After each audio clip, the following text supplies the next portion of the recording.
በስመ አብ ወወልድ ወመንፈስ ቅዱስ አሐዱ አምላክ አሜን።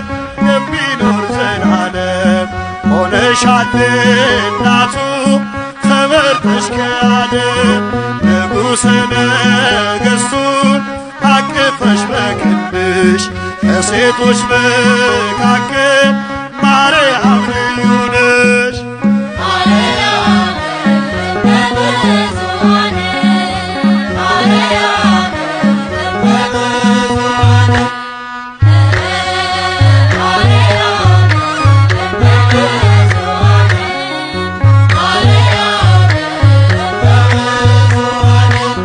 ሥላሴ በሆድሽ ተሰናገሉብሽ ትሕትና ንጽሕና አስተባበረሽ